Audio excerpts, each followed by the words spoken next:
Hello. So the newest episode of the Lizzie Bennet Diaries came out this morning, and we got to see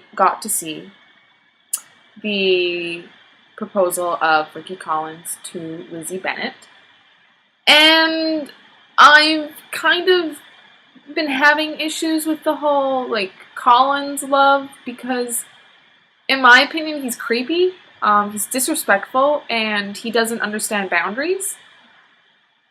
Furthermore, her mother is, I really like how Bernie Sue and Hank Green are characterizing Lizzie's mother and Ricky Collins. And I think Lizzie's mother is a really interesting character in the sense that she really wants her daughters to be stable and secure. And I can understand her motive, but how she does it is not the most ideal.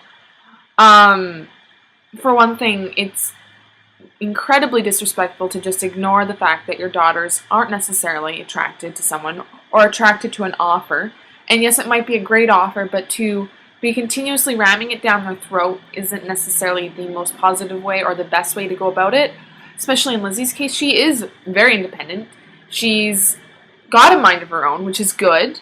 And I think that's a very positive thing to have, and to not be able to think critically like Lizzie does might not be the best, and you can't just please everyone. And I think that's where I like how Jane's character comes in, because she is a people pleaser, and she's very docile in a sense, and I'm gonna be curious to see how Bernie Sue characterizes her character.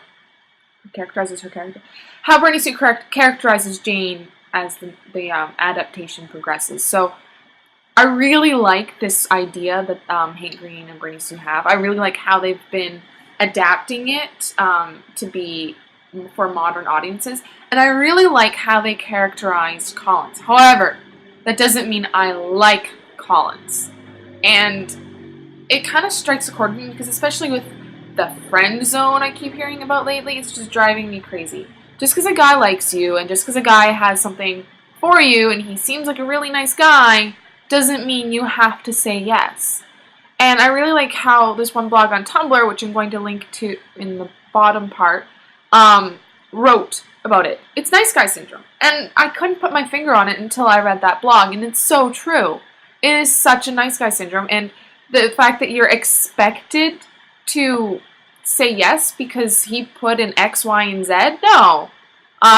For one thing, in my personal experience, I was dating a guy and I almost said no to my master's to go down with him so that he could get a better job. That's not bad in and of itself, as long as my motives were not just so I could make someone else happy, and that's what I was doing at the time. If my motives are to make me feel more fulfilled, then that's a good thing. And that's the thing. And that's why I support Lizzie in saying no to Colin's proposal for partnership.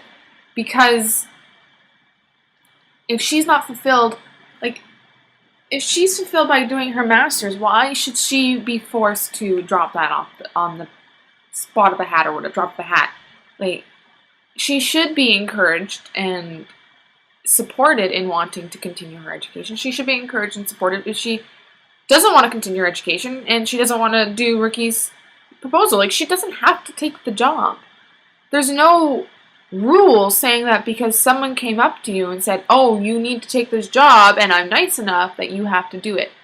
And I really like what Bernie Sue and Hank Green did in regards to that adaptation. So yeah, those are just my thoughts. I just wanted to kind of get that off. I highly recommend watching the Lizzie Bennet Diaries. They're really well done.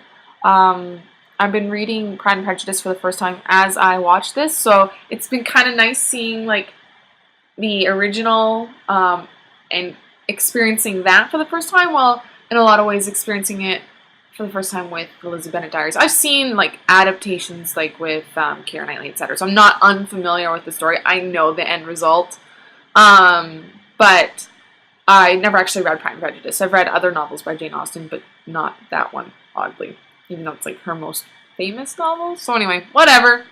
I highly recommend it. I hope you enjoyed this. If you have any questions or if you want to like continue the discussion in the comments, feel free to. And I will include the link to the blog or the Tumblr post I had read. So have yourselves a wonderful day, and yeah.